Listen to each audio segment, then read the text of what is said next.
Good afternoon. Today is Thursday, February 22nd, 2024. I'm Councilmember Will Jawando, the Chair of the Education and Culture Committee, joined by my colleagues, Councilmembers Albernaz and Mink. Today's session, we have one item. We're receiving an update on the Anti-Hate Task Force cohorts recommendations related to MCPS.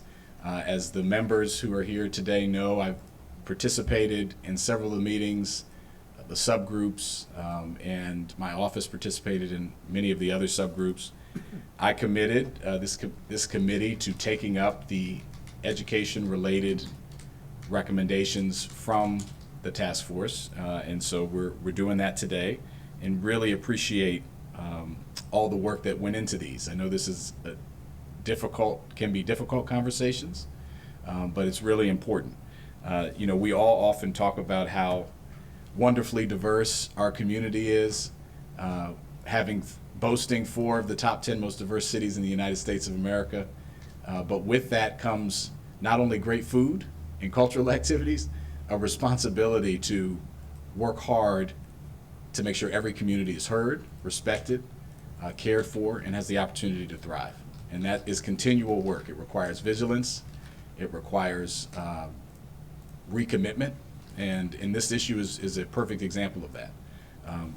Everyone on this council and on this committee is committed to making sure that there is no tolerance for hate bias of any kind in Montgomery County, and that we stand together in that. But how we get there and how we send that message, and what do we specifically do, and how do we have the right education and training, those are all things that we have to decide, right? It doesn't just happen. So this is part of that process, and I want to thank my colleagues on the council and the committee.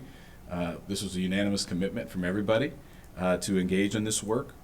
And so today we are going to get an overview from the various cohort leads that are here, some in person, some virtually. And I'll ask Mr. Krupe in a moment to call them up. And then we'll have 5-minute presentations. And we don't have our clock, but I'll be timing you. We have 5-minute presentations on the highlights, particularly if you could hone in related to MCPS and the college, both Montgomery College and USG. We have representatives from MCPS and from the college here today. And then we'll dig in and ask some questions and see if we can come up with some good next steps on how to make sure we do this work better in the county. Given the topic, colleagues, do you want to say anything before we start?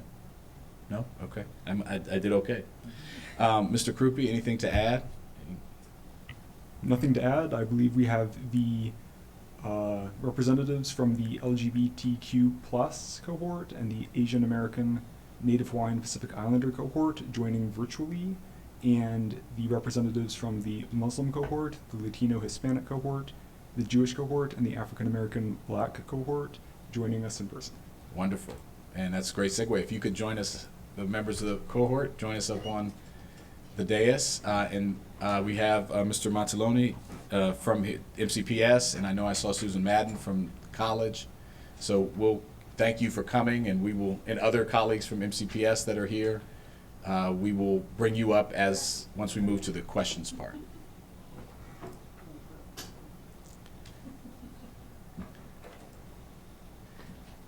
Do we have them teed up in any particular order? Are there? Okay, so we're just going to go in the way you get to go first. Sure. If you could, yeah, I'm absolutely sure. Yeah, so if you could, why don't we do this first? If everyone could introduce themselves, and then we'll start. Then we'll come back and start with Meredith Weisel from the Anti-Jewish Task Force cohort. Anti-Hate Jewish Hate Task Force. You know what I mean. Thank you. Yes, please introduce yourself first. Meredith Weisel with the Jewish cohort from the Anti-Hate Task Force. That's a better way to say it. Good afternoon, Chair Jawando, Councilmember Albernaz, and Mink. I'm Ron Wright with the Black and African American Anti-Hate Task Force cohort. Good afternoon, everyone. My name is Alex Vasquez, and I am with the Latino Hispanic cohort. Good afternoon. Thank you for this meeting. My name is Ilhan Kagri from the Muslim cohort of the Anti-Hate Task Force. To our folks online. I can go first. My name is Philip Alexander Downey, pronouns he, him, and I am from the LGBTQ plus cohort. Thank you. Do we have, okay, and we don't have Ariana, so if she joins, just let us know. So Ms. Weisel, we'll start with you.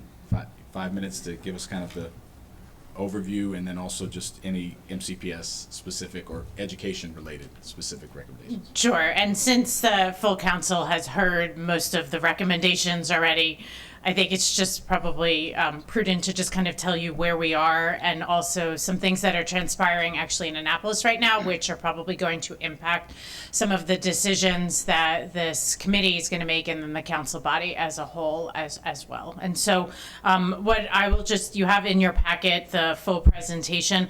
Some of the most important things that the Jewish cohort really wanted to focus on was increasing community awareness of understanding of anti-Semitism, and that anti-Semitism is not just about the Holocaust, which is where many people think about it.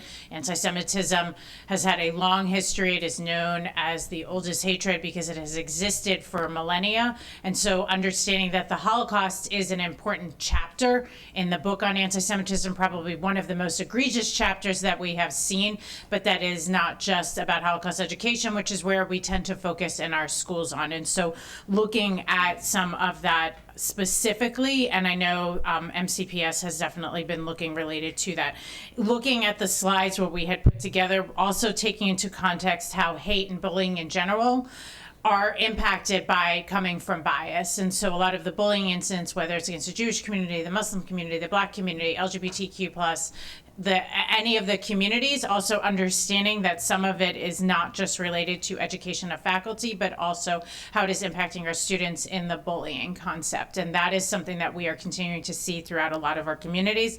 And particularly right now, since October 7th, we have seen a dramatic increase. I can specifically speak to anti-Semitism, but I also know that it is impacting the Muslim community.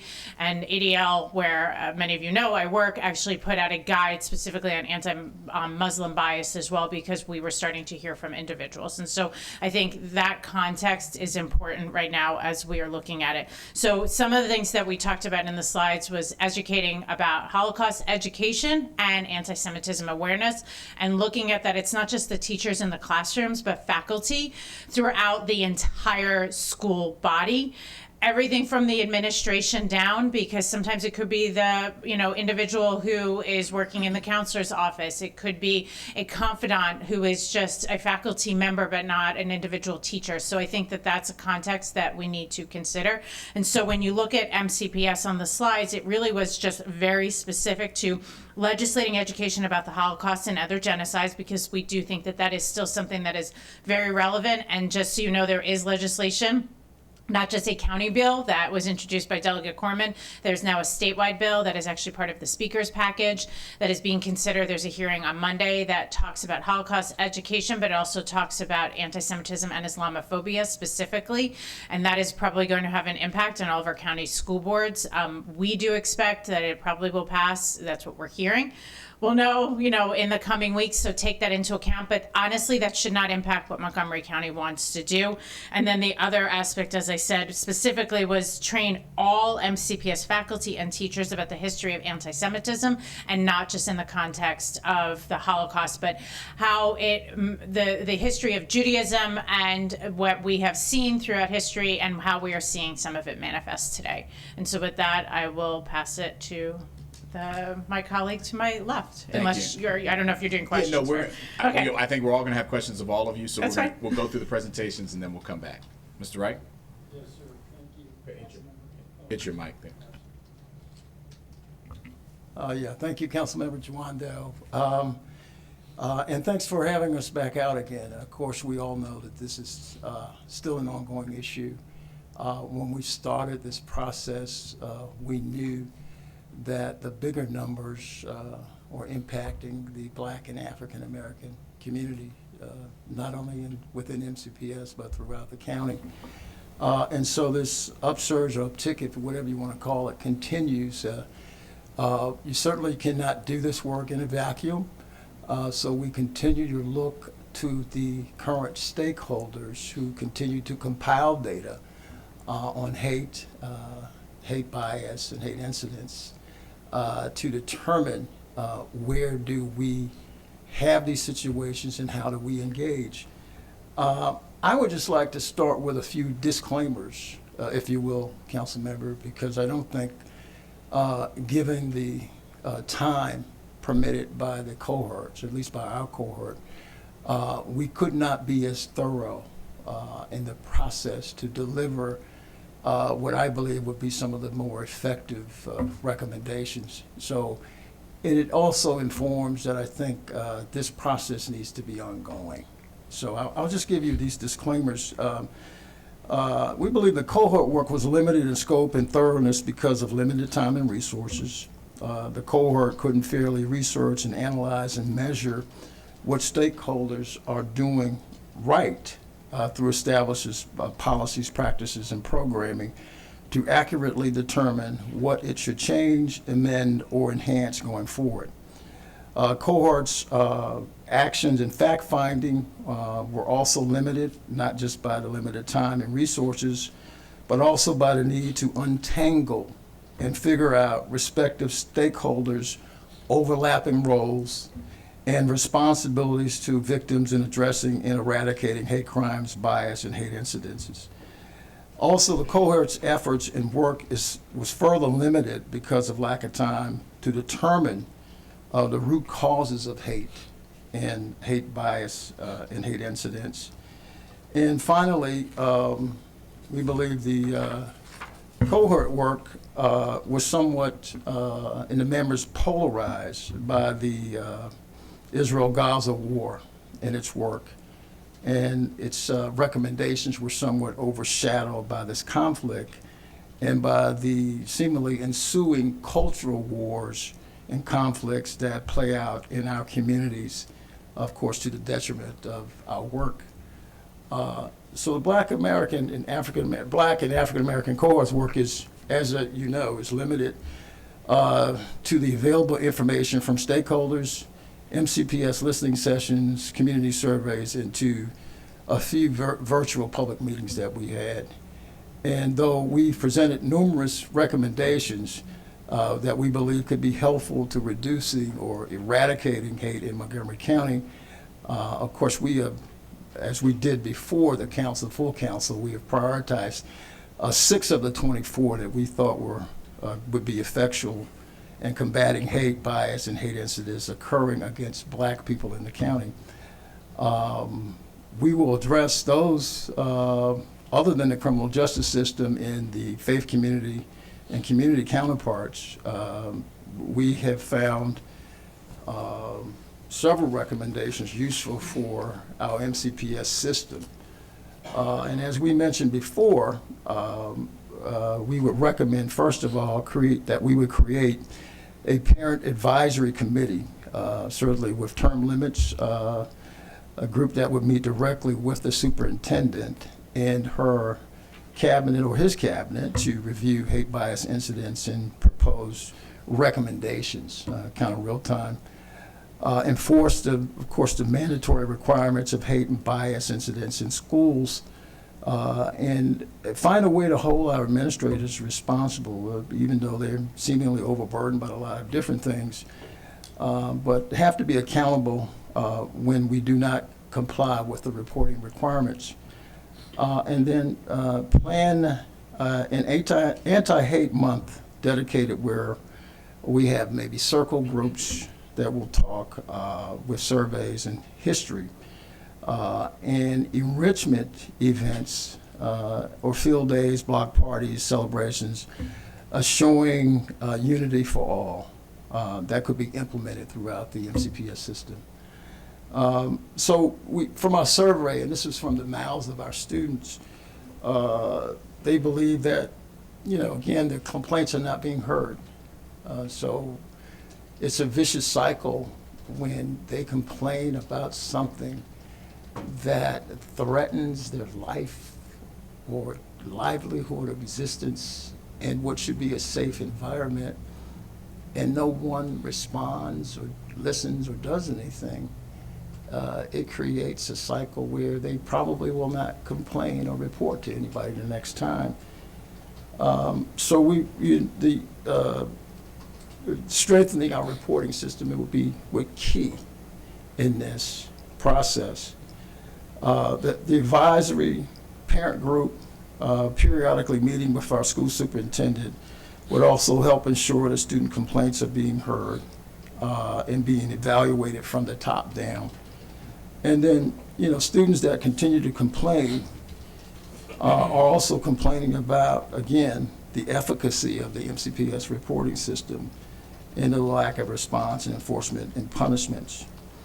The current reporting system must provide clarity and uniformity on the proper use of the complaint forms to help restore some confidence in the students that their complaints will be heard and acted upon.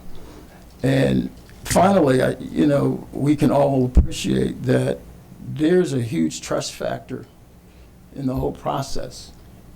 And when you think about what we value the most in this county, as it's indicated how much we spend on the school budget, which is half of the budget, we have to find a way to have our students to feel that they're safe, so they will prosper and benefit from the return on investment that we're putting in our system. Thank you for your time, council members. Thank you, Mr. Wright. Ms. Vasquez. Awesome. All right, good afternoon, and once again, thank you so much for this opportunity to share some of our recommendations. I first want to just start off by saying and uplifting that, as Ron has stated, this is an evolving process, and it has been an evolving process for the Latino and Hispanic cohort. And today, we are putting forth recommendations that we initially did not put in your packet, but we've been also continuing the work on having discussions with educators, students, parents within our community. Just to provide some context for today's hearing, right, despite the Latino population making up about 20.3% of our county, in Montgomery County Public Schools, it sees a higher representation at 34.6%. And this demographic is notably significant, with 36% of all kindergarteners in the school year 2022-2023 school year being Latino. So I just wanted to provide that context for you in today's discussion. As noted, right, you did not see specific recommendations in your packet, and we have two reasons. First is, foremost, right, we thought that the absence of youth representation within the task force was glaring, especially considering they are the demographic most affected by reported hate bias incidents. Without their input and really having them at the table, sharing with us firsthand experiences, but helping us navigate through the systems that are currently in place, right? We felt that it was challenging to create authentic recommendations specifically for Montgomery County Public Schools. Furthermore, there was concerns about data accuracy that arose not only just for the Latino Hispanic community, but in general. While Montgomery County Public Schools has a structured system for reporting hate and bias incidents, other entities may lack such mechanisms, leading to potential not only underreporting, as it's often lifted, right, but perhaps skewing perceptions of which groups are most impacted or affected. So, for example, we want to know what our friends over at Park and Recreation, how do they report? Do they report? Do they not? Do they underreport? Someone working as a grocery store clerk at Giant, right? Local businesses. If there's a lack of reporting overall and there's a lack of education on this subject, then it could really potentially put a lot of burden on Montgomery County Public Schools as the ultimate perpetrator of anti-bias hate incidents. And so we just wanted to uplift that. But in light of the complexities, we do have some recommendations for today's hearing. The first and foremost biggest challenge and barrier continues to be that we need to increase funding and capacity for interpretation and translation services. That has always been an obstacle for our community, and it continues to be a challenge, especially if we are trying to convey a very complex just the complexities of just anti-bias and hate incidences, right? We're reporting that a staggering 40% of Montgomery County's Latinx population still requires interpretation and translation services, and having access to those services, right, or not access to those services continues to pose significant barriers, not only with educators, but with students and parents. In our conversation with several educators that we had the opportunity to talk to within the last few weeks throughout the county, that continues to be for educators one of the biggest obstacles, where they have repeatedly asked for translation services, and unfortunately they are most times not readily available. And so it then shifts the burden to the youth or the student to translate for their families, right, and hindering their educational experience and exacerbating inequities, especially if they have to translate educational materials regarding, for in this particular case, bias and hate incidents for their parents, right? I just want everyone to kind of just take a moment to just, I don't know if anyone's ever translated, but translating is exhausting. And it's a skill that needs to be developed in order to have maximum impact. And so now imagine a kid having to go home and wanting to tell their parent regarding a bias or hate incident that they experienced or witnessed, but they can't convey or communicate that to the educator because there is no translation services. You know, having to translate that emotion and relive the trauma often deters a conversation altogether in our communities, right? Whether it's from English to Spanish or from Spanish to English. And if it does get translated, the parents often need more education and understanding of what just took place. And so in our cohort, right, we talked about that being as the biggest challenge, but oftentimes it's just part of our everyday experience that it's so stressful getting that conveyed, right, that we might as well just keep it moving. So that's the first one. Second one is continuing to enhance anti-bias and hate training and implementation. Once again, educators, parents, and students report feeling ill-equipped to handle incidents of hate and bias due to rush and inadequate training, right, from the interviews that we've done. Oftentimes, educators feel that there is a big resource packet that gets thrown at them with limited amount of time to review it, and it's basically, good luck, let us know if you need anything, right? And so I know MCPS is really working hard and have brought us in the process of really drafting a system to improving the quality and depth of anti-bias training. But the biggest thing that educators continue to tell us is that the follow-up and implementation mechanisms are not there. Last but not least, the last recommendation that we have is just continuing to invest in wraparound programs, right, is essential. Many Latino Hispanic households, not just in our community, but other communities, continue to grapple with economic instability, and it's forcing children to navigate life's challenges largely unsupported. And increasing funding and finding ways for MCPS to increase wraparound programs that provide comprehensive support to families is crucial for nurturing stable and thriving communities. So in conclusion, our recommendations underscore the pressing need for proactive measures to address systemic barriers and promote equity within the Montgomery County's educational landscape. And we believe that prioritizing investment in translation services, enhancing training, or making it better, right, for educators, parents, and students, and bolstering wraparound service programs can really pave the way for a more inclusive and equitable future. However, these efforts can only bear fruit with steadfast commitment to thorough implementation and follow-up. Thank you. Thank you very much, Ms. Vasquez. Ms. Cagri. Thank you.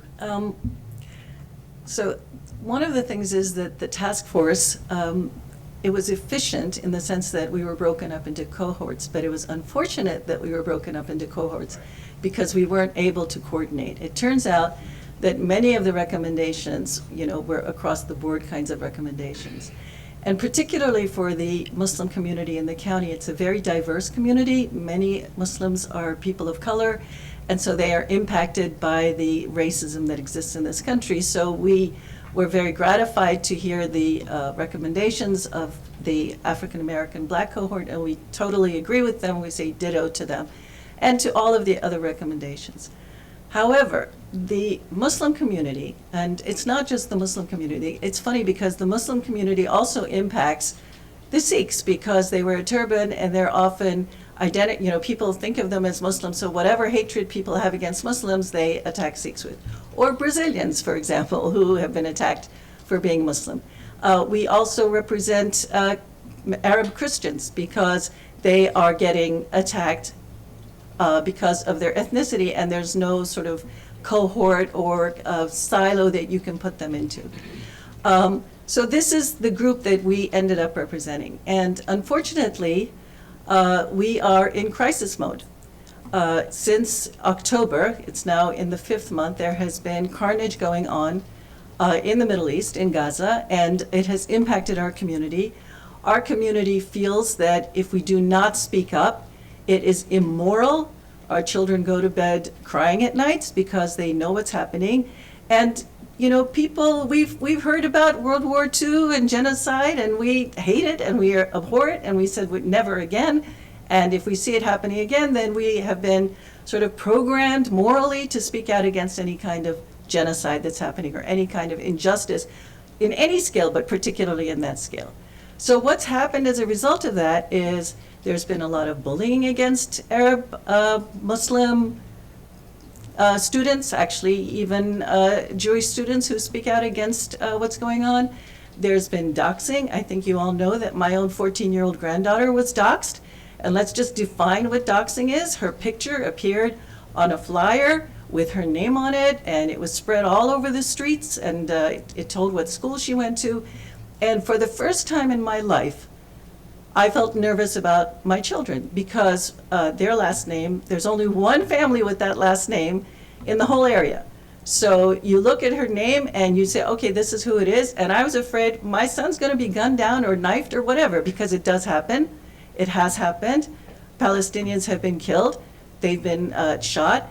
And if somebody is the poster, I forgot to tell you, the poster said leading anti-Semite on it. So here's this 14-year-old who actually is not an activist. She was not an activist. On a small private Instagram account, she posted something about what was going on in Gaza. And for that, she was labeled a leading anti-Semite, which is rich considering that my family is very diverse. My mother's Jewish.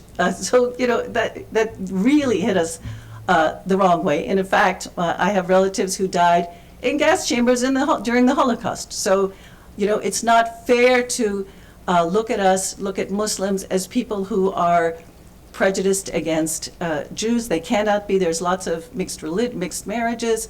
However, we do speak out against the injustice. So in terms of our recommendations, one of the recommendations that came up because of the crisis is we would like an ombudsman for reporting, because there's no way to report. When we have meetings with the county executive, with the police, they say, well, there's really not much reporting going on, or there's zero reporting. And that's not because people don't want to report, it's because they cannot report. I could not report. The only way that I could report is by calling someone in the county executive's office to sort of prod the police to take my problem, my issue. There was another woman who, also was attacked. I mean, her car was attacked and, she was beaten down on. And she also could not report again until she called the office of the county executive and got help from them. So this is a big problem. In the school system, children cannot report because they feel like they're not going to be listened to. They're not going to find the sympathy that they need. And what the schools need to do is, instead of putting their heads in the sand, is to talk about the issue. They have to allow people to talk about the issue. And it cannot be one-sided. It has to allow open discussion, and to avoid it saying this is difficult is just going to create more and more problems. And when schools react to issues, it's because they didn't take it up front. The whole school system has to say, look, you know what, this is not going to go away. Actually, it's getting worse. So we need to be more proactive about saying, how is it that we can open up debate? How is it that we can make this a safe place for everybody? For our Jewish students, for the Jewish students who have families in Israel. I myself have family in Israel. And also for those students, whether they be Jewish or Christian or Muslim whatever they are. Those students that want to speak out against what is happening in Gaza, or in Israel for that matter.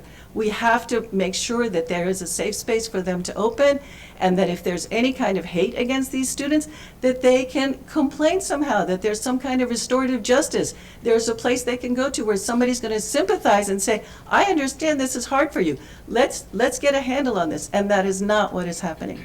What is happening is kids are being shut up. Kids are being told, look, don't say anything. Parents can't complain. I'm on listservs that say, people have actually been attacked in the street, and they say, I'm afraid to go to the police for fear of the pushback that I'll get. There are now 4 teachers that have been fired because of their posts on social media accounts that were deemed political. So this is a situation that the county council has to take into account, and the school board also has to take into account. One final thing, there's a bill right now in the state legislature about anti-Semitism training and Islamophobic training for all school system staff and teachers. We're very worried about this. Which definition of anti-Semitism are you going to use? If you take the IRA definition of anti-Semitism, it says criticism of Israel is anti-Semitic. So how are we going to deal with that? This is not going to work. It can't be dictated down. The school systems need to deal with these on their own. So I would urge the school system, I heard the board was going to be talking about it tonight. I would urge them to say, no, thank you, we can handle this on our own. We don't need to have our sort of problems dealt with at the state level. The counties should take care of it. That's why we have school boards at different counties. So I find our community finds this bill problematic, even though on the surface it seems like, oh, what a good thing this is. We're going to be teaching about, anti-Semitism and Islamophobia. Actually, it should be about racism in general. As Mr. Wright pointed out, the people who suffered the brunt of hatred in this country, the brunt of prejudice, the brunt of discrimination are Black people in this country. So, that should be top number one.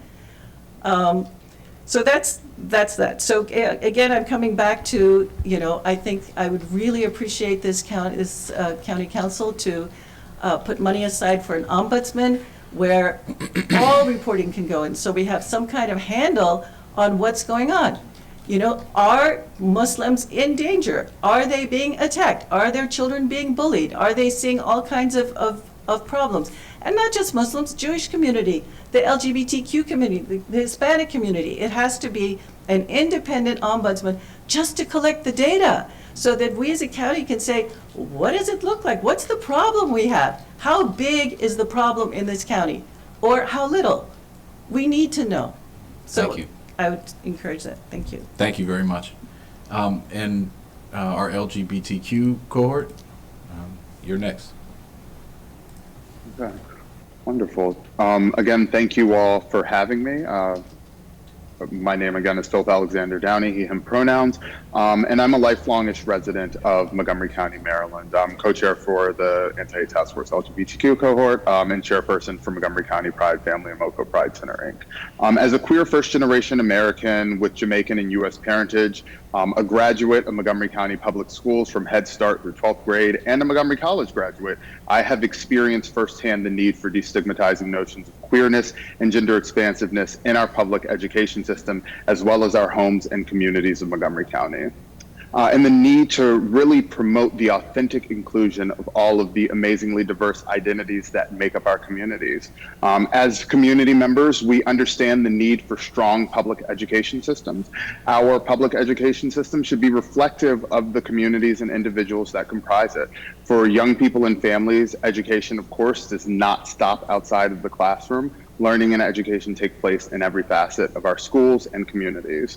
I will continue to reiterate that LGBTQ plus people exist in every facet of our society since humanity's beginnings. However, hate for gender and sexuality diversity is a modern concept with pervasive and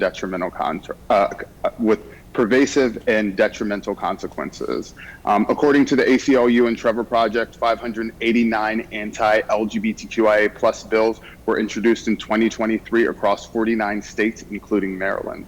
in addition to the dangerous legislation, national hateful rhetoric against queer and trans people continue to make the natural existence of LGBTQ folks, their lives, a struggle in almost every facet. Fortunately, Montgomery County has passed some groundbreaking protections in the past, and some of the county council folks who are on here have been a part of that groundbreaking legislation. But one of the continuous themes that you will hear throughout my short talk today is the need to assess the implementation of those policies, because the students, families, and young people that we, not only the school system has constant reports of, that we get constant anecdotal evidence about how these particular inclusive policies, not only do they not go far enough, but the implementation is, in a word, just unacceptable. And in a few words, it goes further in almost re-traumatizing students by creating barriers to access of essential services like using a restroom. So we need to ensure inclusion in all public education spaces is celebrated and, of course, strengthened. We need to ensure that we continue to fight bigotry by making resources, inclusive curricula, and texts accessible. We need to stand unwavering in our current codified inclusive policies, texts, and education, while simultaneously strengthening policies to be more inclusive and reflective of our communities, providing further inclusion for those not seen and traditionally represented in our classrooms and texts. And we must ensure the appropriate implementation of vital policy measures, as I said. In March of 2023, the CDC released the Youth Risk Behavioral Survey that found that a staggering 69% of queer youth reported feeling persistently sad and hopeless, which is double the rate of their heterosexual peers. The pandemic only exacerbated this crisis, with LGBTQ plus high school students being 4 times more likely to attempt suicide than their heterosexual counterparts. These disparities extend to violence as well. LGBTQ plus high school students face higher rates of bullying, threats, injuries, and dating violence. And perhaps one of the most heart-wrenching statistics is that during the pandemic, 20% of queer students reported being physically abused by a parent or other adult in their homes. This is double the rate of their heterosexual peers. The survey, and this is just noting when I use the language LGBTQ, it's because the survey did not track the and delve into the detrimental effects on trans and non-binary youth, which on national average is 4 times that of their heterosexual peers.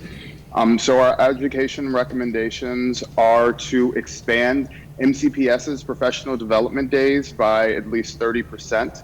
And we're looking to provide culturally competent and community-derived professional development and trainings for every level of school staff to ensure they have the actual tools and a supportive environment to create inclusive environments while staying abreast of changing science, trends, and social dynamics. We want to ensure and enforce current anti-harassment policies and reporting. We must assess, strengthen, and monitor the current implementations of inclusive schools, programs, texts, and policies to ensure their effectiveness in meeting the needs of our youth and families. We have a plethora of accounts, as I said before, from a plethora of anecdotal accounts from students that just talk about the different policies that we have in place in Montgomery County, that it's not just that they don't exist, but the implementation is either not supported in their schools and sometimes used as a tool against them. If students are forced to utilize barely functioning, inaccessible, gender-neutral restrooms, we have failed. If students are forced to be ridiculed by other classmates because a non-supportive faculty environment, then we failed. If students are being outed to parents, which endangers their safety and well-being, we failed. If educators and public school staff utilize dead names to intentionally disrespect and unaffirm a student's identity, we failed. If our homes, communities, and places of education make our young people or families feel that their authentic identities have no place and our youth cannot see themselves in adulthood, then we've certainly failed. Our measures of success cannot just be the policies we write or platitudes spoken, but how the implementation of those policies are carried out to mitigate the very real and persistent danger many of our Montgomery County youth and families feel. So thank you all so much for your time and thoughtful actions on this matter. As a lot of our colleagues on the Anti-Hate Task Force has pointed out, and have been talking about intersectionality. And it is extremely important to outline the fact that when those identities begin to intersect, then you are experiencing oppression on every single level of your identity. If you are first generation and you may have an accent or a language barrier, and you also happen to be Black and brown, or also happen to be a religious minority, if you are also an LGBTQ person on top of that, you are often facing hate and bias on a level that people can't really fathom. And sometimes you don't know where it's coming from or how it's directed. But ensuring that we are not only creating these safe and inclusive environments for our students, but for all MCPS families and staff and faculty at every level will allow for our community members as well as youth, and then into senior citizens, into when they're aging at the end of life, making sure that they don't have to go back into the closet, which also often unfortunately happens inside of our aging communities when there aren't supportive environments. So we learn so much from youth as they do from us. I feel like they're often teaching us more, and we just need to ensure that they are well taken care of and have a community future. So thank you all. Thank you, Mr. Downey. Thank you so much, and thanks for joining us. I know Ms. Ariani Ang has been detained. She has an issue she had to deal with, so she wasn't able to join. Her recommendations from the AAPI group are in the packet. I will just uplift a few because and then we'll turn to questions.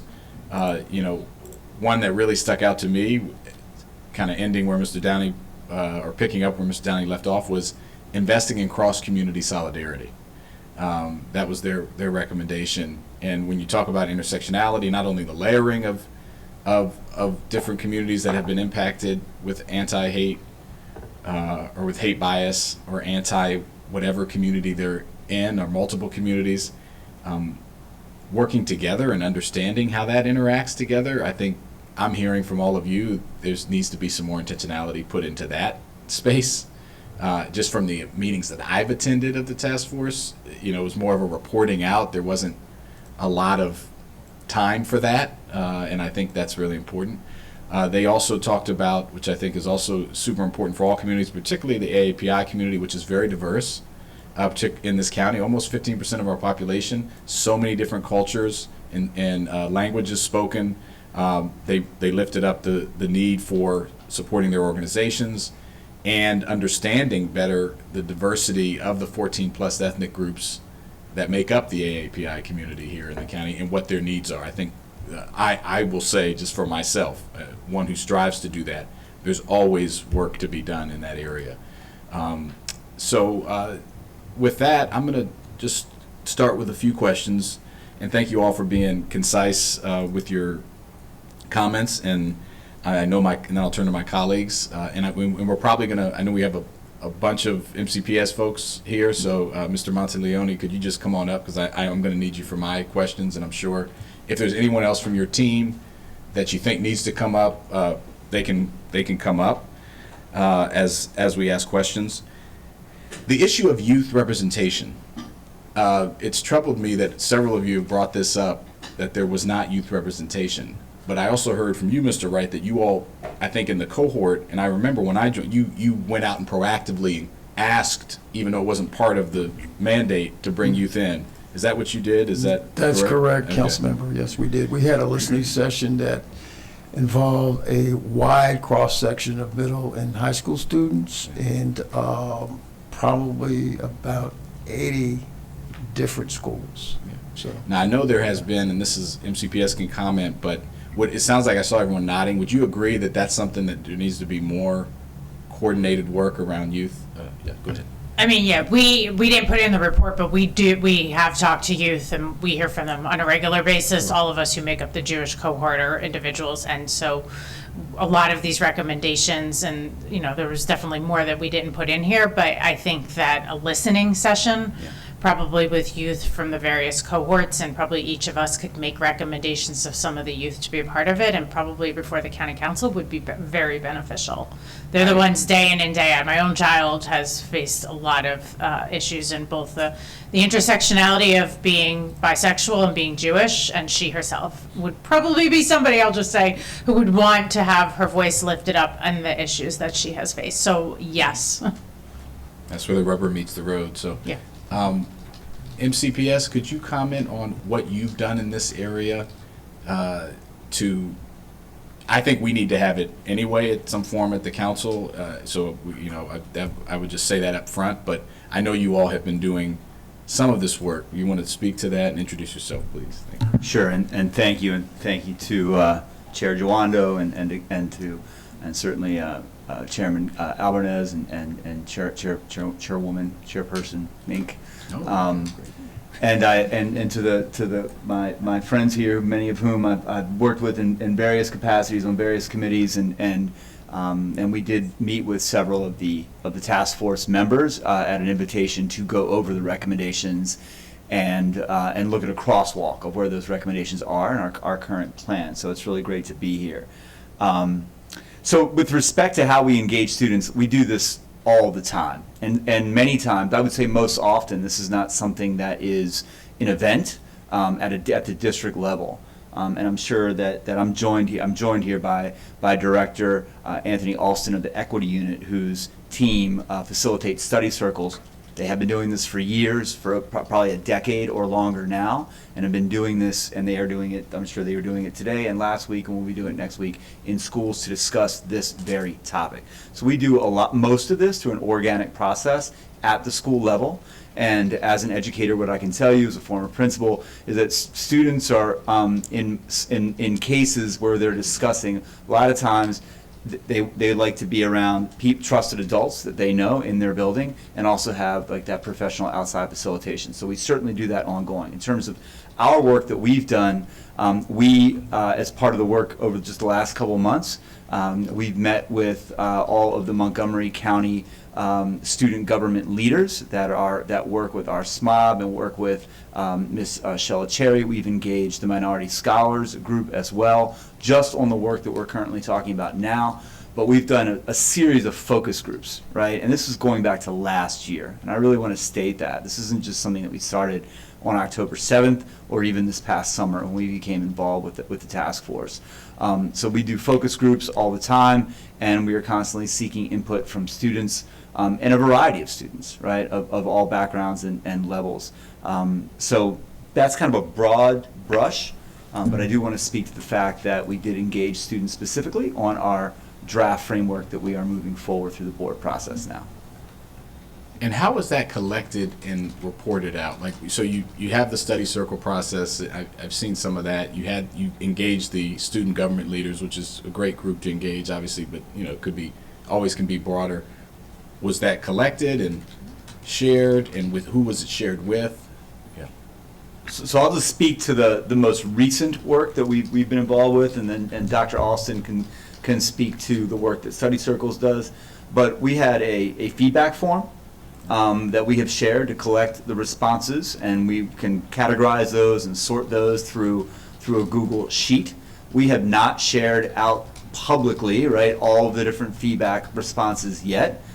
We are in the process of putting all of this together in a presentation to the Board of Education on, I believe, March 19th. All right. But what I can tell you is that there are some really good recommendations, as has been noted, from our kids. Right. They will tell us the truth, and they will tell us what is necessary. But where we are with that right now is we are that now we had a meeting this morning where we were looking at that feedback from a variety of groups, internal and external stakeholders. We have about 15 or 20 different listening sessions and feedback sessions with a variety of groups over the last 6 to 8 weeks. And we're sorting through that now. And we're going to go back and look for themes, right, and trends, and see where that feedback may need to be added into the plan, where it can be collated or joined perhaps to other action items that are in the plan. And so that is in process of being reviewed by staff right now, that specific part. Appreciate that. And then in addition to the groups that Mr. Montilone mentioned, we've also met with our Pride Alliance student groups to get feedback on that hate bias draft plan as well as from the cultural respect. We have feedback forms for that. In regards to study circles, the question that you asked previously. So when that data is collected, it is shared with the administrative team, the counseling team, the whole school team, so that they're aware. It's also forwarded to the directors or associates that supports that school, so that they're aware as they begin to align the resources that are needed to move the school forward in support. Thank you. And I want to we had a very in-depth session here at the committee on the anti-racism audit and the work that's been several years in the making that I think is really strong. And again, the rubber meets the road when how we implement the recommendations and move forward. But I think it's a good first step, and obviously needs to be integrated into this. To our staff here, I want to make sure we have a follow-up session after the board gets the presentation on that youth feedback. We're going to want to incorporate that and hear from you on that. So really appreciate that. The other question I had, you heard a lot about ombudsman and reporting. That came through in different ways in all the recommendations. I don't, if you can speak to it, are you looking into an ombudsman type situation? And if you could speak to what I heard as consistency around concern with the reporting process. And I've heard this as I visited schools as well, right? It's that people either feel it's not going to be taken seriously, they don't, they're concerned whether people have the appropriate training and information to even deal with the issue, right? So there's a lot of different reasons people don't come forward. So just if you could talk about how the school system is addressing and any changes you are looking into as far as reporting and improving that system, or the ombudsman issue. Certainly. So when we say ombudsman, we currently have one, right, for the Board of Education. Right. I'm talking about specifically for hate bias. Yeah, I wanted to just clarify that sure. for all of the millions of listeners who may be at home. But sorry, I stole that line. That's all right. Not trademarked. Yeah. Okay. But in all seriousness, there are two pieces, and as I look at the crosswalk here and noting, for example, in the African American Black cohort. One of the things I do want to say is that we have had over the last several months, clearly we're in an evolving position of leadership in MCPS right now, but we did begin and have commenced the Superintendent's Advisory Group for Safety, Security, and Hate Bias. There were a couple of those, but I know Dr. Alston can speak to this, we also have, as one of the pieces to move forward, is to put together an internal and external stakeholder group that would meet periodically, say quarterly, to review these data, to look at the actions that we have implemented, to have a level of accountability. I think this is in the interest of not only the community, but also in MCPS to stay close to the voice of the community and to stay so that we can be proactively communicating what we are doing. One last piece on reporting, and I know Mr. Edmondson, who is centered in the reporting process for the Office of Student Welfare and Compliance. We did work with multiple groups, but in a lot of ways with Identity last year and Black and Brown Coalition and the NAACP on the reporting issue. And so we had a listening session completely in Spanish that was co-chaired by Identity and folks in my office, not translated, in Spanish, and ran through scenarios of reporting to clarify. If you report, this is what you can expect. For that community in particular at a request. We then translated all of our reporting forms into all 7 languages that MCPS has under its umbrella. These forms are now no longer paper and pencil. They are electronic. They are available on the MCPS website on the So that just changed. That was last spring, Yeah. I believe, Yeah. is when those changes were made.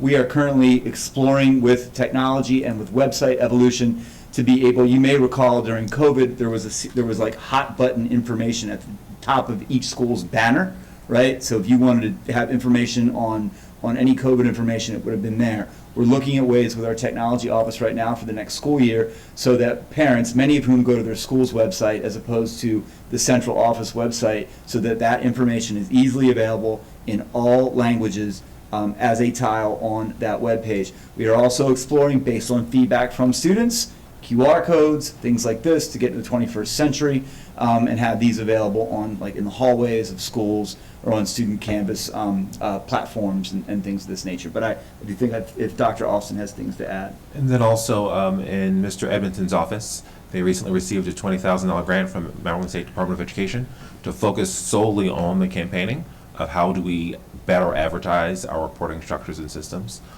for our students, our families, and our communities.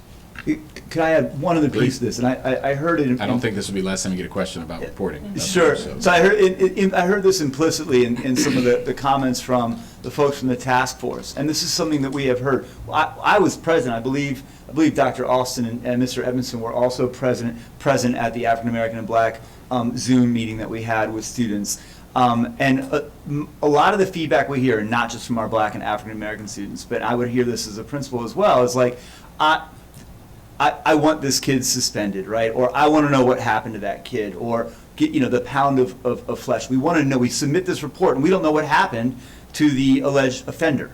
And that's because we're not going to communicate what happens. And I think sometimes we've tried to be very clear on this process. Just because you submit a form does not mean that you are going to have all the information of what occurs with the person of whom these allegations are against. However, there are things that we can and should do better after that form is reported, Right. and bringing these to scale. And some of those things are such as this: continuously updating the parent, letting the parent know what the safety plan is, right? We have a safety plan if we have to change schedules, if we provide escorts to class back and forth, if we are possibly looking at an administrative placement, right? There are a lot of different things that we can do. A COSA request that the parent may have put in, change of school assignment. So we can do a better job, as been indicated through the feedback, outside of letting you know what happened to the person allegedly who did this. We can certainly keep you abreast of your student station in the school and what we're doing to keep them safe, right? And ensure that they not only are physically safe, but social, emotionally safe, provided with restorative justice or social worker support, so on and so forth. I appreciate that, and that's really important. Last thing we want is students to be so discouraged that they just feel they have nowhere to go and don't know how to do it. I'm going to pause there. I'll come back, put myself in the queue, and go to Councilmember Alvarez. Well, Councilmember, Oh, may yes, I Mr. Ray. quickly Sure. kind of respond to that? I don't disagree with what he just said, but I think there's a couple of dimensions to the students' responses. So they were adamant about not hearing back on their complaints, not so much concerned about whether or not Not the they heard discipline, just whether something happened at all. Exactly, Yeah. council member. And I think it's hard to stomach that some of them were complaining about actions being committed by staff, teachers, and administrators. So that's clear Yeah. from the conversation we had from these students. I don't think I heard anything that was of the nature of an emergency situation, that they feared that a teacher or administrator would do them physical harm. But certainly we know that inaction sometimes is the gateway to physical harm to our students.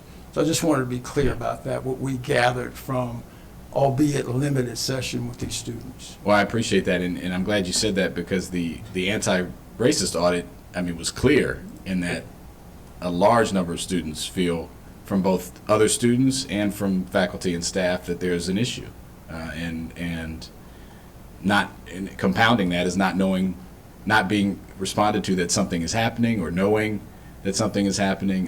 So I'm going to also ask Mr. Krupe and Ms. McGuire that I think this is something, the reporting process itself and the changes that you've talked about, I don't think we're going to go into every detail today, but that's something I want to come back to. I think it's kind of at the core of this, right? You can't have a anti-bias, anti-hate group if the reporting isn't fulsome and felt like by the people who are reporting that's going to be investigated. Councilman Robinson. Oh, thank you, Mr. Chair. There's so many different angles I can take here, but I want to start from this place and just once again thanking all of you for your continued dedication and leadership. You've all clearly put in so much thought and emotion and time in your recommendations and work, and I know that this is in addition to the myriad of other responsibilities you have personally, professionally, and civically. And I just want you to know that it's making a difference. It truly is. And just by virtue of this particular conversation and many others that happened before and will happen in the future, this matters. And I just want you to know that. And the timing continues to be really important because there are so many issues beyond any of our control in this room or in this county that are impacting our community every single day. And so the angle I want to tackle this from, I often try to look at issues through a SWOT analysis, strengths, weaknesses, opportunities, and threats. And I want to focus on opportunity here. Because the beautiful thing about our school system, among the many beautiful things about our school system, is that we are one of the most diverse school systems in the entire country. Demographically, Montgomery County is about 40 years ahead of where the rest of the country, what the rest of the country is going to look like demographically. And that presents a huge opportunity. We once again heard just this week that 4 of the top 10 small cities in the United States of America are located here in Montgomery County. And so our students are experiencing that, they're feeling that, they're seeing that every single day. And if we do this right, if we create an environment where people can feel heard, where they can feel seen, where they can feel respect and frankly safe, then we are going to be preparing the next generation of kids to help tackle some of the very complex issues that our country and our world will continue to face and will face for generations to come. So that's why it's really critical for us to take the time and space to have what can be very difficult conversations that have no easy solutions or answers. As human beings, we try to process things in a way to be able to have things make sense, but sometimes that's very difficult, particularly in the world that we live in right now. Just yesterday, I'll just say it, there was an article that came out that the Trump administration plans to instill the draconian immigration policies that were enacted during his tenure with parent separations from their families, encampments, and this is something he's running on, right? And of course, this is in addition to the myriad of other just tremendous complex challenges that our communities face every day. So I do have a couple of questions, but I'm going to start with a story. So I started out my career, I've talked about this a lot, in the youth development space. I worked for an organization called the Latin American Youth Center, and we were in Columbia Heights in the early 2000s. Columbia Heights is a fascinating part of the District of Columbia, and at the time, it was going through very radical change very quickly. It had been traditionally an African American community, and there was a huge influx of Latino immigrants that were coming in at the time, coupled with a lot of gentrification that was happening that was displacing people left and right.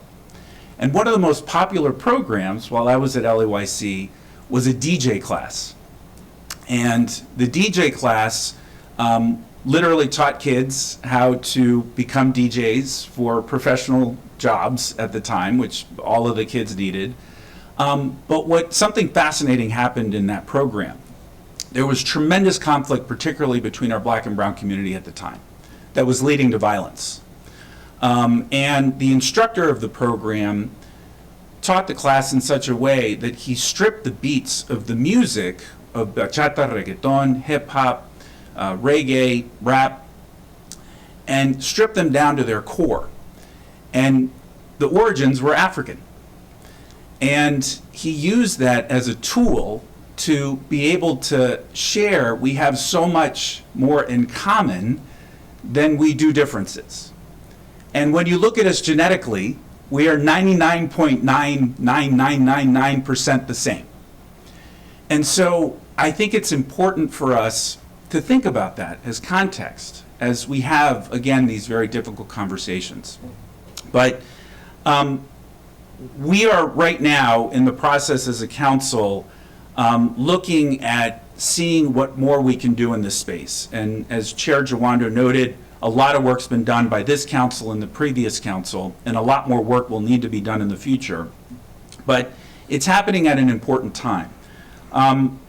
There have been some well-documented challenges, particularly with our Department of Compliance and Investigation within MCPS, which they are focusing on. They are working on addressing those issues.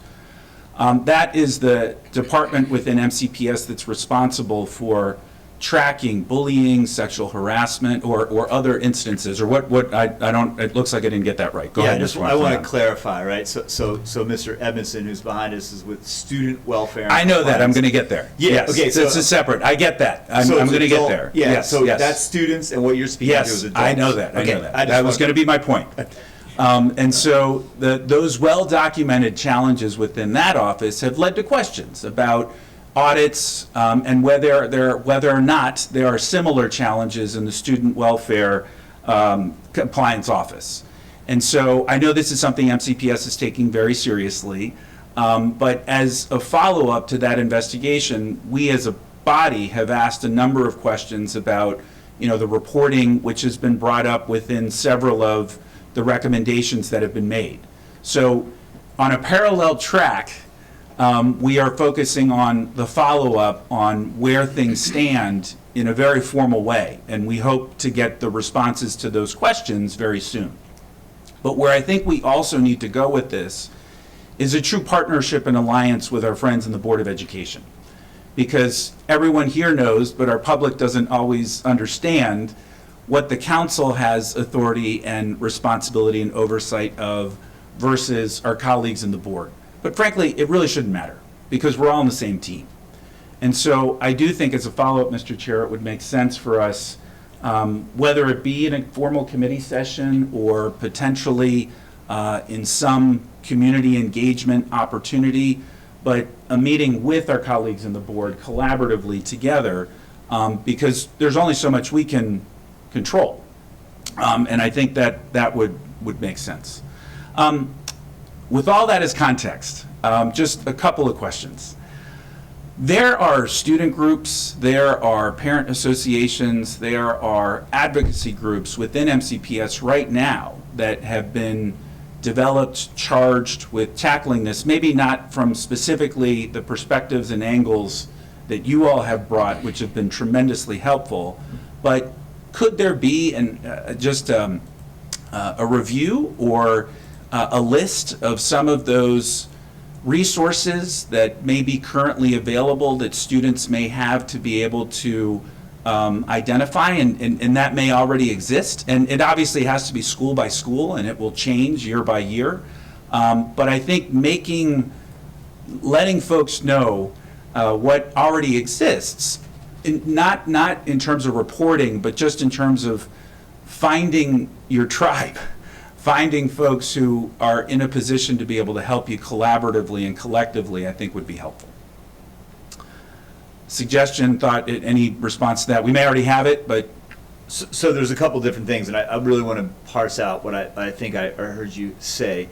So one is school by school supports for students, right? So social, emotional, whether they're restorative or what have you. We absolutely have all of that and have shared that with our schools and have that on every school's website and certainly on our central office website. Can we always be better?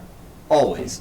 About decreasing variability and increasing communication and clarity of what's available? 100%. So yes, and if that information is requested, we're happy to give that to you. I think the other piece of that is informing students, and this is something that is part of our work for our framework that we're bringing forward. So it's really broken down into three main areas. Prevention, right, / education on the front end. Incident, then the second pillar is more around incidents, reporting, right, and this last one about responding and restoring, right, what happens after the event. And in terms of the prevention and education, one, in addition to the adult learning that needs to happen that we heard as a theme, right, from the task force, is the student learning, right? And so while this has been variable, to be brutally honest, by school over the last several decades, and we do have a student culture of respect module that is specific to hate bias that all students are expected to take, but that is an event, right? It's a learning event. It's not a learning progression. It's not as embedded. We're working with our curriculum partners, and there's been many recommendations that have already been put into the curriculum to embed the information and the history of folks and different groups, right, in our curriculum. But the last piece that we need to get better on as a key piece of this is exactly what you said. When you report, what happens? What can you expect? Who should you talk to if you have questions, right? Who do you go to in your building if you need support throughout this process? That is an area of upgrade that is absolutely on our radar, and we are thinking of a series of things that we bring forward to our students in this area, right, that are not district-wide at this time, and that is certainly one of them. So I would like to go back a little bit for the reporting also. And so as was mentioned, that second pillar, that second tier of our plan looks at that whole reporting structure and process, right? And how we better communicate that piece.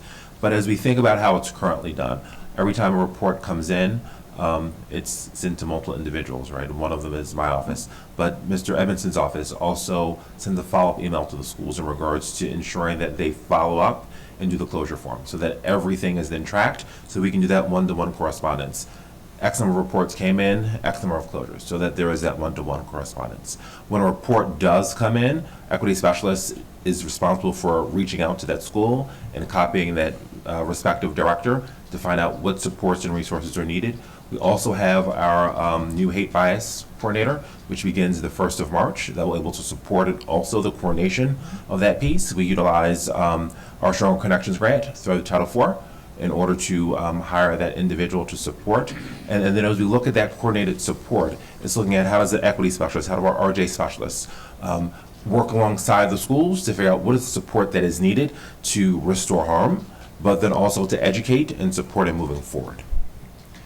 Thank you. I appreciate that. Yes. If I could ask a question.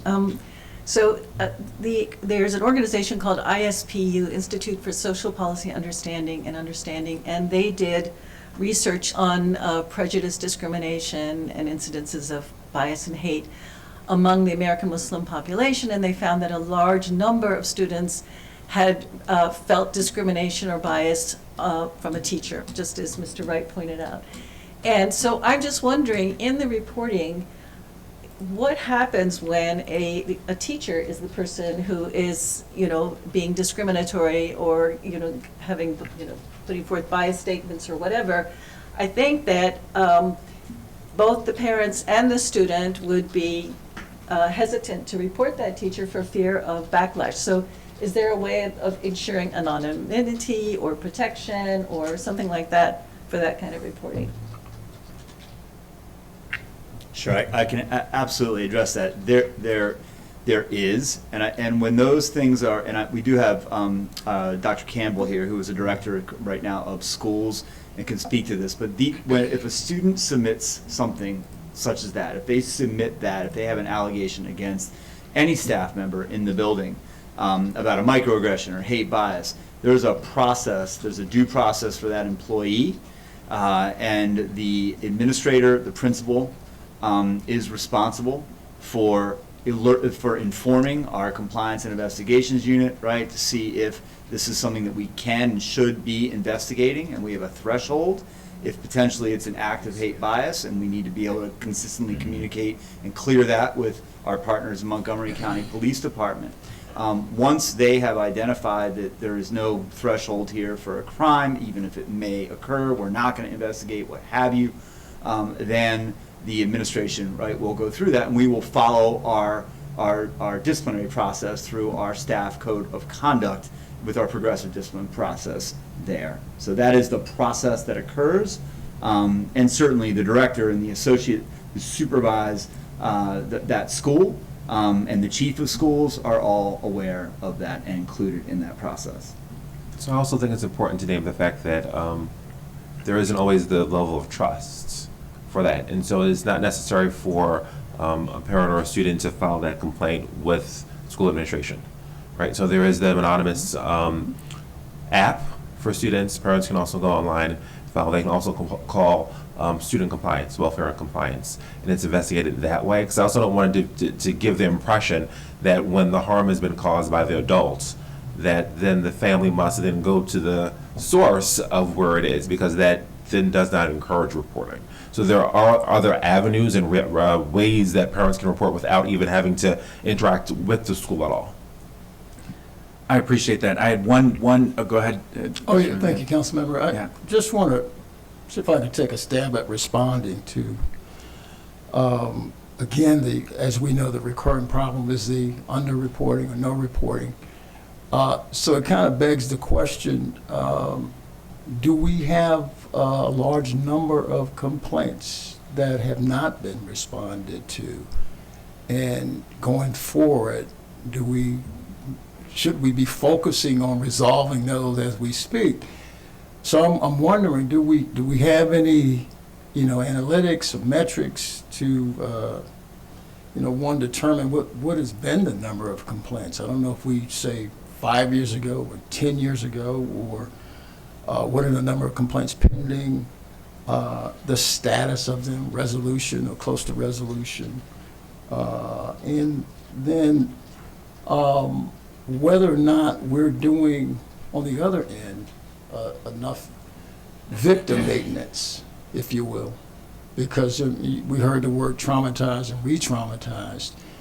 And as we know, it's not a trite statement to say that hurt people hurt. So if these are not resolved, then, it's the likelihood that other people will be hurt. So I'm just wondering, what number, and maybe I'm speaking out of turn on that, but I think it would behoove us to have some kind of analytics and metrics. I don't know how far going back, if we're gathering that information, but certainly it would give us some, I think, guidance on what we need to be doing going forward. It's a good question. I had the same question, and it's listed in the questions we've asked of our colleagues in MCPS as a follow-up to a recent public session that we had to talk about oversight at MCPS. So we're going to get those responses and see where we go from there. Final question for now, and then I might get back in the queue, is, and several of you have alluded to it, but social media and the construct of social media is just breeding even more of this hatred. And it's something that none of us completely have our arms around. I don't even have my arms around it in my own family, frankly, with two teenagers trying to navigate uncharted territory. And so it's unfair to expect our school system to be able to see and feel and touch, all that's out there. But it is arguably among the better positions of institutions to be able to track what's happening. And so, and we've discussed this in other contexts before. I know it's something the school system's very much focused on. Again, no easy solutions there, but it is something we're going to have to think through, and now starting at incredibly young ages, in order to be able to educate our kids about this very powerful tool that they have at their disposal and what it means. And so, no easy solution or answer there. I just bring that up because the vehicle that the bias is being used to be able to spread this hatred and fear is expanding. So, yep. Did you have something to say to that? It's interesting as you were talking the last thing, I literally turned around, I literally wrote down social media.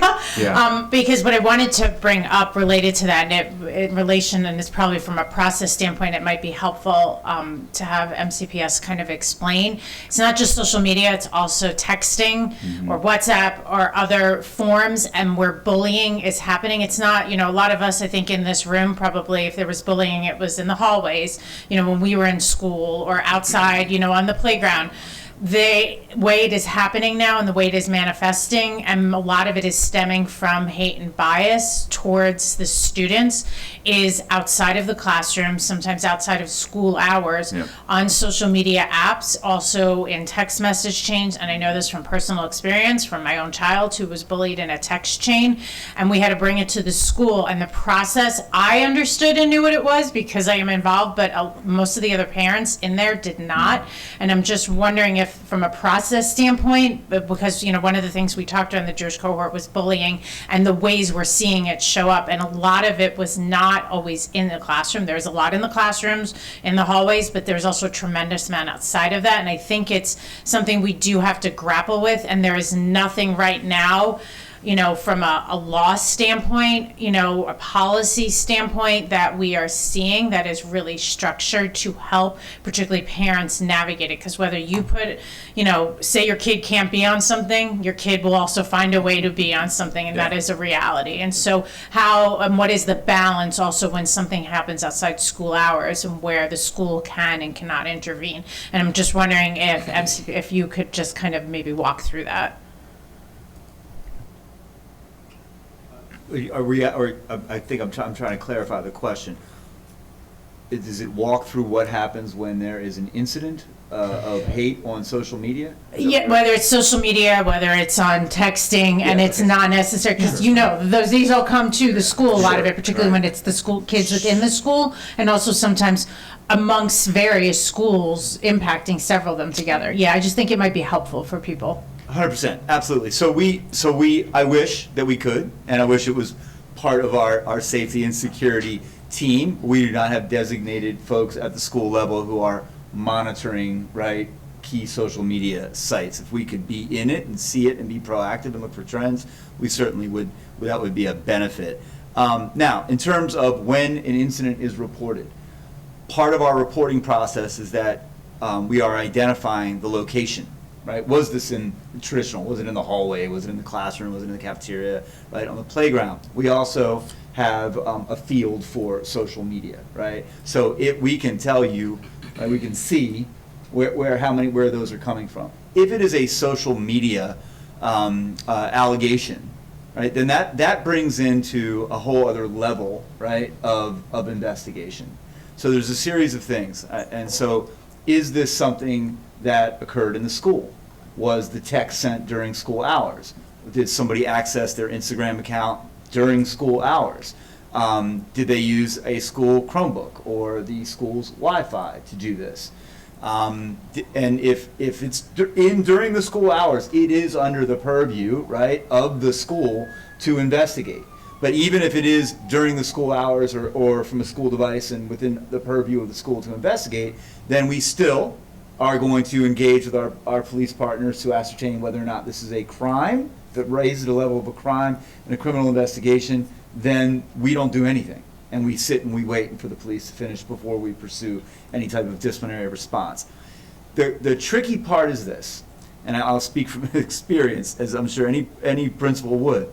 If you have students that are on their social media accounts or on chat groups at night, or even more so, I have a 16-year-old son, a lot of this happens on the video game chats. Yeah, so they're playing a video game, and they're playing with kids in the school, with kids in other schools, maybe another state. And they feel very free behind their avatars and their games to be able to do and say these things. So when we get something that is coming from, say, an evening event in the home, no MCPS device was used, so on and so forth, then, and what we have to do is gauge, right? Is there impact on the school learning environment? So I know this is real. If students are engaging this behavior on a Saturday night at a party, right? So we don't suspend every kid that may punch another kid on a Saturday night or playing a pickup basketball game. We may not know about it. We may, right? If it bleeds into the schoolhouse, and that's kind of the rule of thumb. I'm sure you probably know this, but if it bleeds into the schoolhouse, so if I'm texting you and I'm bullying you or saying hateful things, hate bias, and then the next day I'm continuing to do it, or people that are aware that, and then they start doing it, and now you are a recipient of this hate in the schoolhouse, and the origin of this was on that social media platform from the night before, now the school can get involved. But there is this line between what the school investigates through a disciplinary process, and it is to ensure that there is some separation between community events and school events. So it's tricky, and we do engage with the police. We do collaborate with our legal office, OGC, and so on and so forth if we have questions for clarity on that. But that's the rule of thumb. Yield back to you, Mr. Chair. Thank you.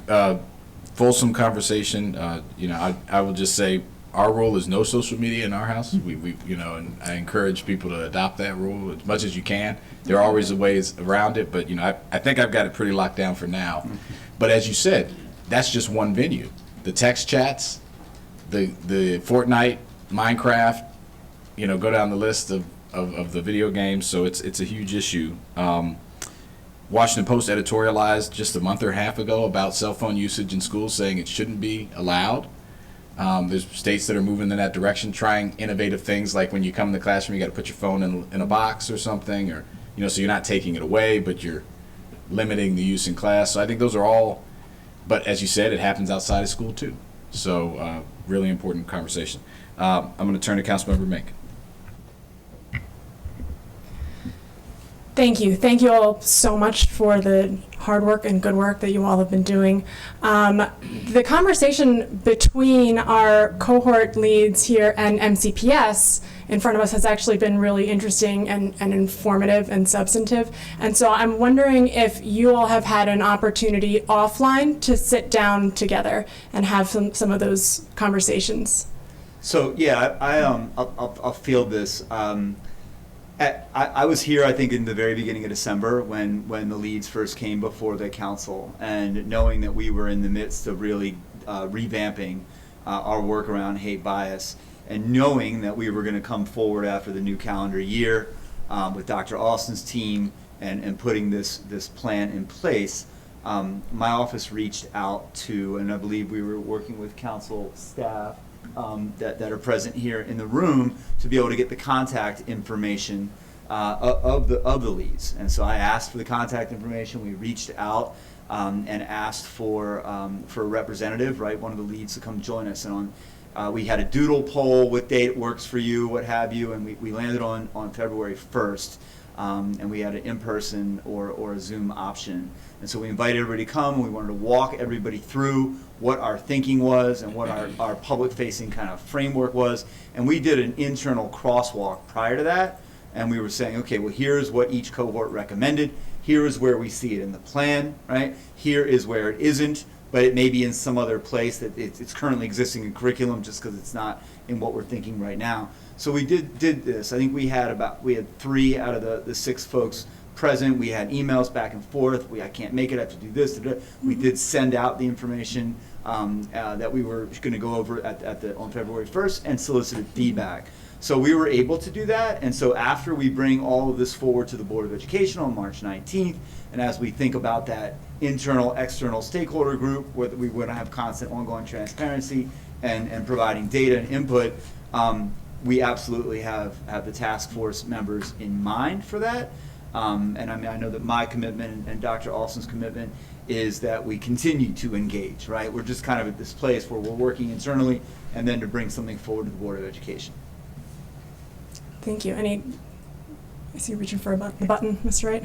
Yeah, just to follow up, to Mr. Monteliano's credit, when our cohort had its listening session, he and I believe maybe 6 others of your staff, including the superintendent, attended our listening session, and they answered every question that was. That was the student listening session? That was, yes, ma'am. That was the student listening session. Great. And, within the constraints of the time. Right. And they even stayed on extra time. And I think we appreciated that they seemed to be fully committed to addressing the students' complaints. I will say this, though. Some of this, if we don't understand as a community that this is shared responsibility, that even the adults who were listening, who were not MCPS, had a role in, following up with the students, making sure that their complaints were actually heard. And, you know, it led us to a later discussion that a lot of what we're seeing, and I asked Mr. Montgomery this question, and, you know, in fact, what did the what did he feel MCPS wanted from our cohort? And his response partly was more activity on the side of what they're learning outside of the school. So I took that to mean that, yeah, this is a situation where we're dealing with learned behavior and maybe, you know, something stemming from what's going on in the homes. So probably what we need to add to this whole scenario when we do this work, which should not, of course, is not even close to being vacuous, but totally inclusive, to consider how we are involving parents as agents for change in their students' behavior. I'm old school, so what I used to get was those little notes on the report card about my behavior, and most times I felt the sting of that from my father. But I don't know where we are in that process. So, I mean, I certainly hope we are not attacking, but we're finding a way to deal with that, what works and that what doesn't work, and the people who are effective and the people that are not effective, while we place paramount the interests of our students. And lastly, I won't speak anymore, council member. I know I'm voluminous, but I did want to go back to the other folk that we probably should have included as a cohort. And one that cries out is our African immigrant community and our immigrant Caribbean communities. We didn't include them. Neither did we include our mentally and physically challenged students who are also intersections and as recipients of hate and hate crime and bias. And then actually the educationally challenged students, who are IEPs, or, you know, we used to call them on the short bus. That's certainly not politically correct anymore, but they feel the brunt also of hate bias and hate incidents as well. So I hope we would, you know, be as inclusive as possible, which will be a long and ongoing process as we, you know, try to eradicate most of this stuff. Thank you. Thanks very much. There's certainly no shortage of work to do in this field, absolutely, and much appreciate the work to coordinate those conversations and to continue those conversations moving forward. Obviously, you all are a tremendous resource here, and not one that we want MCPS or us here at the council or in the county more broadly to lose access to. The relationships and the coalitions that you have created through this work and the lines of communication that you have, you know, this is another really a great opportunity for us to be receiving feedback through you all. So that's great to hear that there's ongoing communication there. And Mr. Montgomery, you mentioned that you all had gone through and, you know, systemically gone through like the bullet point list of these recommendations to figure out how does this fit in, and, you know, what are we going to do on this. It would be great if we could get a rundown of that. That would be really helpful. Acknowledging, of course, that some of that is going to become clearer as you go through the steps of the plan, but if that could just be indicated there, that would be helpful. Ms. Cagri?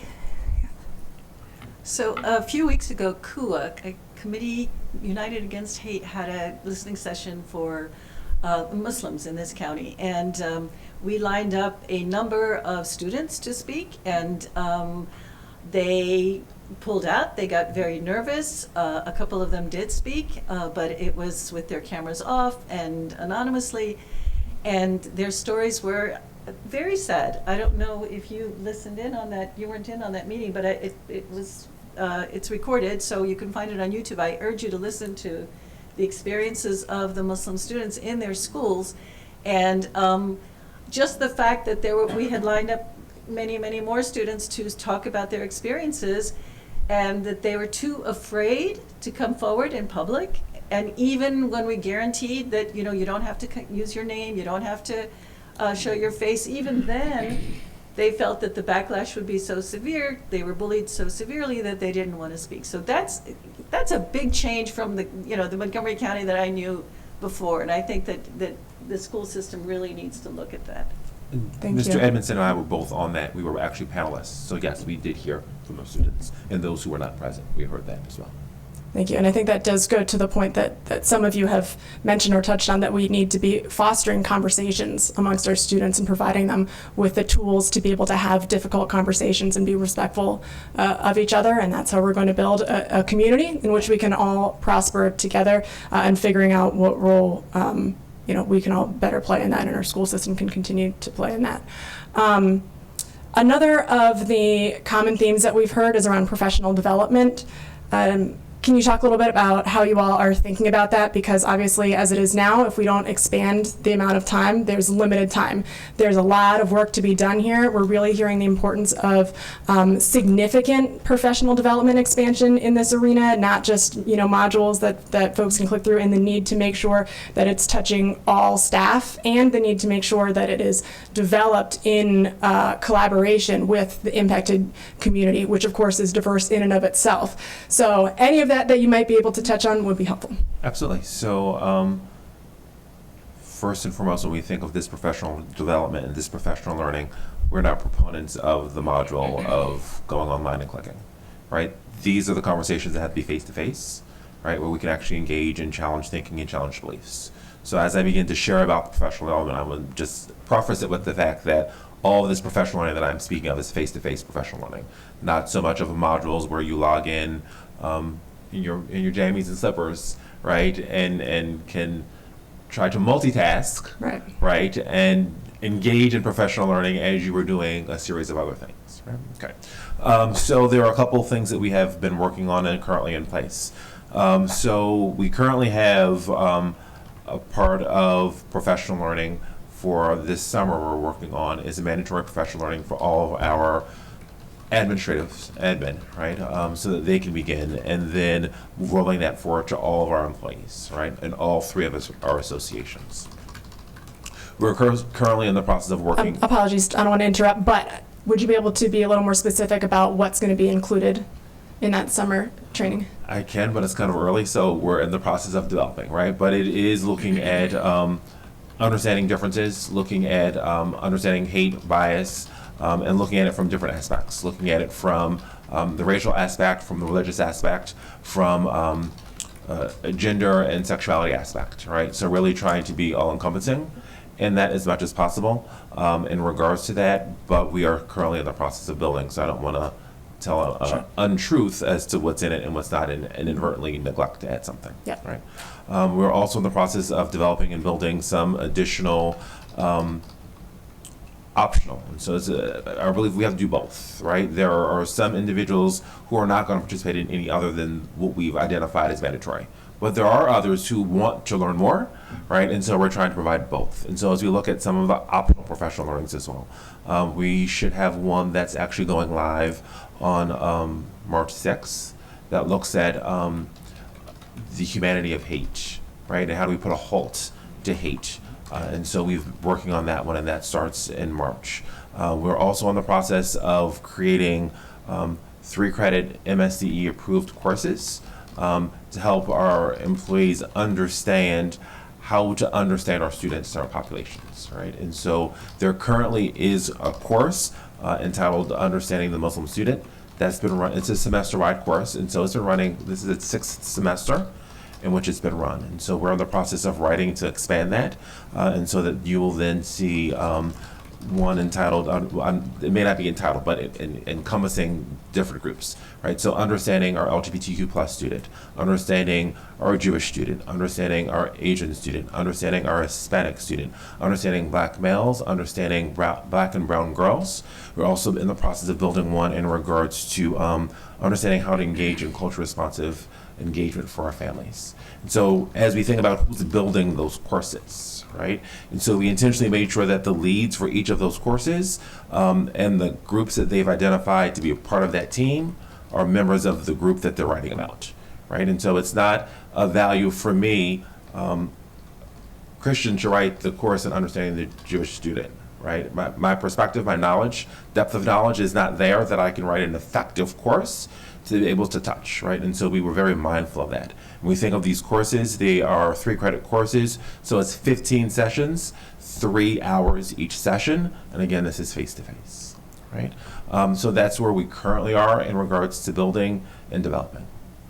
Thank you. And are there plans for moving forward, shifting some of these requirements from being optional to being mandatory? Yes, there are, and I neglected one. There's also one that we're working on for parents as well, right? And so we recognize that as instances occur and we try to encourage parents to talk to your children, there are parents who want to talk to their children but don't know how to talk to their children, right? And so it's not just enough to say, this situation occurred, please engage in conversation with your child, right? And so looking at how do we partner with our NAACP parent reps, our MCCPTA parent reps to support in the development as well as the education for parents so that we can support in that aspect as well. And then as you mentioned, looking to see how can we begin to transfer and incorporate more of these being mandatory and not just optional. Thank you. Could I Yeah, add? Yeah. please. So I just want to say, like, when we talk about mandatories, what we absolutely have as mandatory is the training that Dr. Alston talked about, mandatory for all school-based and central office administrators this summer. And so just to kind of paint a picture for folks about how do things get to scale, right? Because when people have experiences with MCPS, they have experiences at their individual school. And then oftentimes those experiences at the individual school, to no fault of the parent or the student, are we hear about them as if they're a monolithic experience, right, of MCPS. And so when we approach training, traditionally in MCPS, where we've been very effective, and I'll talk about it, I mean, I can point to our implicit bias training, I can talk about the equity work that we've really been doing since hardcore since about 2013, 14. And when we think about just old school teacher training, pedagogy, right, best instructional practices, the most effective way to do this is through a macro and a micro perspective. So the macro perspective is what most adults generally think of. I go to a meeting, I sit there for 3 hours, somebody's in front of a PowerPoint, maybe we talk to our elbow partners, we do something along those lines. But the most effective change of adult behavior, and this is absolutely research-based and not just from our experience in MCPS, is when it is job-embedded professional learning, right? And professional development versus professional learning. That macro, where it's one time and its event, is professional development. Learning is a progression. Learning is consistent. Learning is making it meaningful for what you're doing on a day-to-day basis. So an approach to decreasing the variability, when Dr. Alston said they'll bring this forward to their staff, what that looks like is those administrators go back to their schools, and as part of their school improvement process, as part of their staff learning progression, this work is embedded, right, throughout that entire calendar school year. And the accountability for that occurs through the equity unit, it occurs through the school supervisory directors, it occurs through the climate data and the voice data that we get and the academic data that we see. So that is a model really for how you get this baked into all 211 schools at all of the levels. The other thing that I do want to say about the training, and I'll just say it, I know there's a lot of interest, right, about ensuring that every single group that has experienced harm, that their true story and the true experience is told and is part of any training that we do. And we completely agree with that. I want to just really state that, and to ensure that we are not putting ourselves in a room and making this up and not consulting with people who are living this and experiencing this and are professionals in these areas. As a part of that, MCPS also is approaching this holistically. I think that's important to note. We are not elevating one group over another group. We're not placing priority or having recency bias over certain events, because we know that we have students in this district who have experienced hate bias for years and years. And American hate bias, external, any of the events. So I really want to say that we are approaching this holistically, and we are looking, yes, to include and to ensure that all different perspectives and all stories and all of the harm and all of these can be included, but we are not elevating, right, one group over another, because we are serving all of our students. Thanks. Last question I wanted to clarify, Dr. Elson, you mentioned that there's a one-to-one system now for when complaints come in to make sure that they are accounted for. Am I understanding this right? They're Yes, accounted yeah. for and that they receive a response. And so what it was or is the timing on that implementation? Because what I'm hearing is that that has not been the experience so far, right? So I'm assuming that this was not a system that was in place before, because if it was, it wasn't working, right? So is that in place now, or when will it be? So I'm gonna leave to Greg for a little bit of this, and I can start. So, come on, Greg.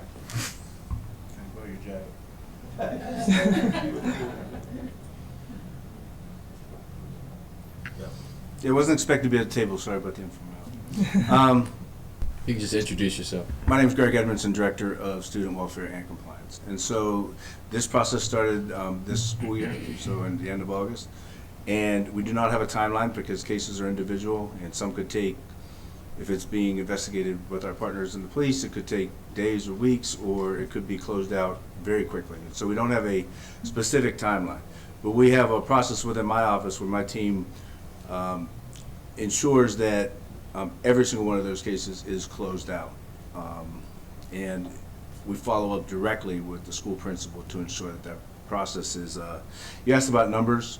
You had said you're going to be scheduling a time for us I will certainly have those numbers for you specifically. But right now, out of the cases that we have about 6 that are still open. So, and they usually average 2 or 3 weeks before we can close out each case, just to make sure that if there's any discipline, if there's any victim support, that's all included in the closeout, to make sure we have supportive measures plans in place for our students. So.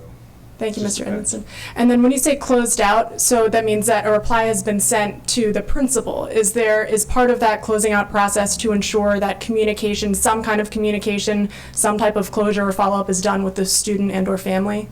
So that was a part of the addition. You remember back in the spring when we shared out, and County Council was significant in developing that flow chart that we talked about and that we shared. So we added to that this fall with communication to the parents of students who were involved specifically, if they were able to be identified, with letters of it being closed and next steps, as well as within those letters supports that we have for their children. And that's a requisite part of closing out a complaint? That's a part of our process since the start of the school year. Thank you. And then for anonymous complaints, is there a way to reply to, sender in any kind of fashion, or is that just not? It makes it much more difficult, right? Obviously, because that communication, we don't know exactly who we're communicating with. But we try to investigate as much as possible. Meeting with victims is a significant part of an investigation, to be able to get not only the facts and the details of an incident, but also the disposition that really makes a difference as far as what supports we want to put in place for the victim. So anonymous complaints really are more difficult, but we try to follow the process as aligned as our current process as we can. And if we're able to identify an offender, even without the victim, we'll still follow that communication process with the offender's family. Thank you, I appreciate that. And as you switch back, one more population that I wanted to just note to flag for MCPS is our newcomer population. When we have an influx of immigrants coming from a particular area, we often see friction in the schools with those populations. And so I really, systemically, I know that there are folks, working on the newcomer side of things, doing very good work in MCPS, but thinking about what can be done systemically on the front end, proactively in our schools when we see those things happening, to ensure that there is education to the population of students who is already there, and that there is, that empathy and understanding, because we do see that bubble up into sometimes physical altercations. And so if there's something proactive that can be being done more systemically on the front end, where we can be assured that it's happening in every school, that would be helpful. Can I address that? Thank you for that question. And we must be thinking the exact same thing. I've been monitoring this, and I've been out to both an elementary school, and we had some things that occurred, I think at some high schools over the last couple weeks as well, with an influx of folks from a different country and assimilating, not just a bad word, I should say, just integrating right into the school community. So process upgrade. So I also have international enrollment under my shop, and Ms. Margarita Borges, who does incredible work and has really systematized and created data systems that weren't in place prior to a couple of years ago. One of the questions that I asked when I was looking at some of the same things that I think you may be referencing was, I know we track by level, and I know we track all these things. Do we track by school?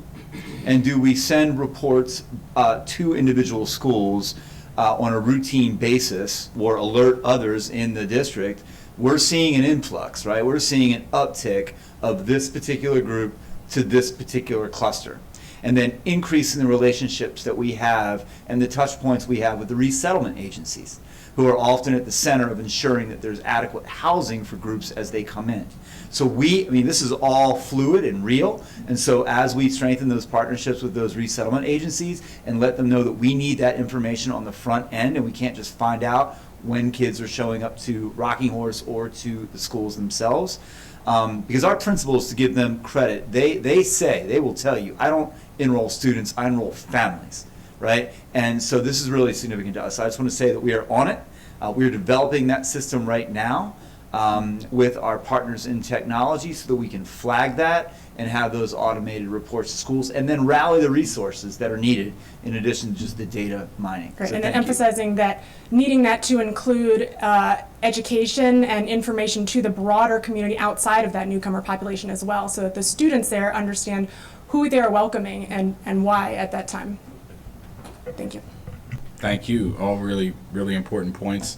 Underscores Mr. Vasquez's point about translation services and interpretation being really, really key. So I just want to make a couple points as we close out. We will come back to these issues on the committee. This is what's clear is that we're going to need more staffing and expertise, not less. We had a whole big hearing about DCI, the Department of Compliance and Investigations, in relation to our adults in the building and the capacity issues there. Obviously, there's capacity related to this work, and not only capacity, but education and training and understanding of what the issues are. The other thing that is the curriculum and the training itself. The bill has been mentioned in Annapolis a couple times, or the bills, there's multiple bills related to more education, required education for high school and middle schools in the Holocaust and the Islamophobia. We're one of the few states that doesn't require Holocaust education. Most do. I know most of our private schools in this community do it already. I think it's important that we move in that direction, as well as on all history here. We are, as Councilmember Alvarez mentioned, we're already the community where we have everything here. And so it's good news, bad news. We're on the cutting edge of trying to figure this out. I will suggest to MCPS and to the community college, I know we didn't really get into that aspect, that even though this task force has ended, for the council's point of view, we're still going to be talking about these issues. Let's get ahead of the curve. Whatever passes, let's be talking now about, because what will happen, the state board will get a consultant and they'll make recommendations on curriculum, but we're the largest school district in the state, the most diverse. Let's make sure we're working with these cohort groups and their members and others in a really intentional way to have the really difficult conversation that Councilmember Mink talked about of what should be the appropriate type of knowledge about no one's going to disagree should people know about the Holocaust and anti-Semitism, or at least no one at this table is going to disagree about that. But what that there will be disagreement about what that means in terms of curriculum. And that, so let's look ahead. Let's not wait, because these bills, as I was looking at them as we were sitting here, some of them are going to require some of this information to be in place for next year. So let's do it right now. We have what we need in the room to have the difficult conversations and model for our kids about how to have the appropriate level of constructive debate and with the appropriate level of historical context. And by the way, our teachers are already stretched to the max. We owe it to them to come to them and be very clear about what we're going to ask them to do. I would just ask that MCPS, and you can comment if you want, but that you really use, I'm glad you got together February 1st with some of this group, but I think between this group and the members of the group, you have a lot, and everyone that lives in this community, you have a really engaged community that can help you get ahead of that right now, because I highly doubt that the curriculum will be, you have to do exactly this. There's going to be some room for interpretation when it comes down from the state board, or before they decide what it is, if they do say exactly this, there's going to be room for comment and input, and we should be prepared to be a part of that, leading that effort. Does that make sense, Mr. Mountain? Do the group members agree? I just think, look, we're not going to all agree on it, and I don't agree in my own household on everything, but what we can do is set up a process to have those tough conversations and model that so that we can be ready for it. So, and get ahead of the curve. So I really appreciate everyone coming today. As I mentioned, we will follow up on some of the really on all these items. Some of it we'll talk about during budget. Some of it we'll talk about post-budget, because there are obviously budgetary implications to much of this work in the schools and at HHS and other places. So really appreciate all of your efforts, and with that, we are adjourned. Thanks.